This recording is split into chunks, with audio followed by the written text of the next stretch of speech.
سلام. قبل ما نبدأ نحكي لكم هذه القصة المؤثرة اللي وصلتني من عند واحد الأخت على صفحتي على انستغرام، في الأول ما تنسوش تشتركوا في القناة وتفعلوا الجرس باش يوصلكم كل جديد.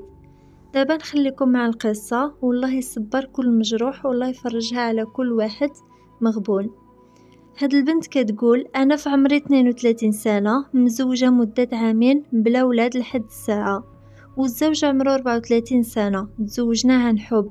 أنا من قبل ما نتزوج شبعت ضغط نفسي وانتقاد وتنمر ورفض، يعني عمرت، وأنا من النوع اللي كيشد الحاجة في قلبه. فاش يلا تزوجت بداني الاكتئاب لدرجة أنه الشهر الأول من الزواج اللي الناس كيدوزوه سفر وفرح ورومانسية، دوزتو أنا في الفراش كله بكى وتعب وسخفة. بقيت شهر ونص عند راجلي، عاد قديت ندير الدخلة. راجلي إنسان درويش بزاف وصبار، صبر عليا وعلى داكشي اللي وقع لي. هاد العامين كلها دوزتها أطباء نفسيين، فين ما كيسمع بشي طبيب نفسي يديني ليه، خسر عليا بزاف ديال الفلوس، الله يجازيه بالخير. بديت كنتحسن وداك العقد كيتفكو الحمد لله. من بعد الله راجلي هو السبب بالمحنة والاهتمام ديالو. مؤخرا كانت مناسبة ديال اختو عندها رايحة لدار راجلها، مشينا حضرنا سالا الفرح، رجعنا لدار عكوزتي جلسنا نفطرو. جابت الزيف ديال الصباح ديال بنتها كتوريه لخوتها، قال لها راجلي الله يهديك الوالده، هادشي راه عيب وحرام، خاص يبقى بيناتهم، حنا علاش نشوفو هادشي؟ وهي عندها ديك العقليه قديمه. باش جاوباتو قالت ليه انت بعدا بالضبط غير سكت، حرقتك باقا في قلبي، ما شفت صباحك ما شفت ولادك الا مت نديك يدك في القلب. هو تعصب وقال لها الله يهديك، بقى كيخاصم عليها. اما انا ما هدرت ما دويت، بقيت غير كنشوف، تصدمت، ولكن حسيت براسي جاني انهيار داخلي. لولا ايماني بالله عز وجل كنت غادي نلوح راسي من السرجم. عشت بزاف وسمعت بزاف، ولكن هاد الهضره اللي قالت صافي كانت الاخره ليا. ملي رجعت لداري وانا غير كنفكر في الافكار السوداء، كيبان ليا غير السطح والبالكون والسرجم. في بعض اللحظات كنعمى. دابا من السيمانه اللي دازت وانا في واحد الحاله يعلم بها غير الله، حيت هاد الام ديالو شكت في شرفي بطريقه غير مباشره. انا بصح ما درتش داكشي في وقته بحكم المرض، ودازت ليا قبل ما نجي لعند راجلي، ولكن الحمد لله كنت باقا بشرفي. وراجلي عارفني بنت الناس، يعني ماشي ضروري نوضح ليهم، وانا وراجلي اصلا ما عندناش هذوك الافكار اللي باش ناخدو الدم في شي حاجه ونوريوه للعائله، عندنا عيب بزاف. راجلي ملي جينا وهو كيبرر هضره مو وكيحلف باللي هو ما باغي ولاد ما باغي دخله. المهم هو انا معاه وتناقش مع مو هو وخوتو على الهضره اللي قالت.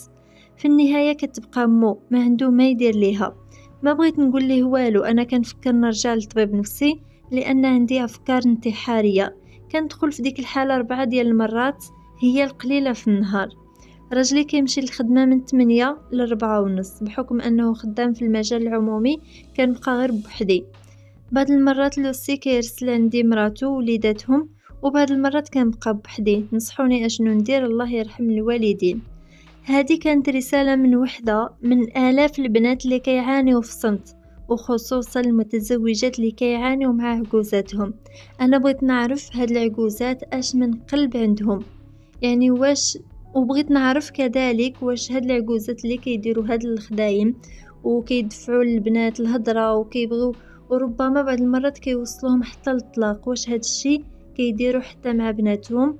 واش هاد الشيء كيبغيوه لبناتهم اصلا؟ راه عيب والله، حتى عيب. انا كنتمنى هاد الميساج ديالي يوصل لكاع العجوزات.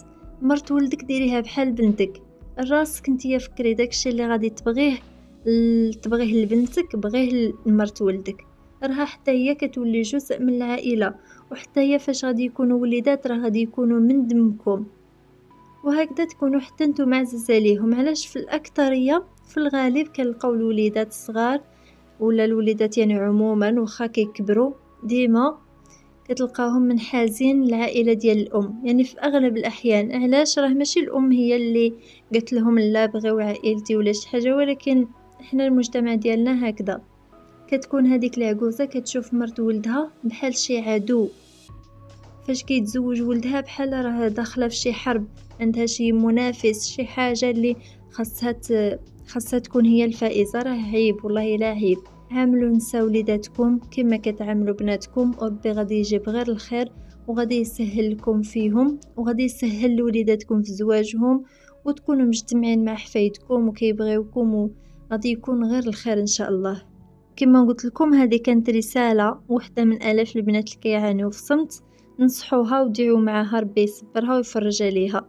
ربي كبير والفرج قريب.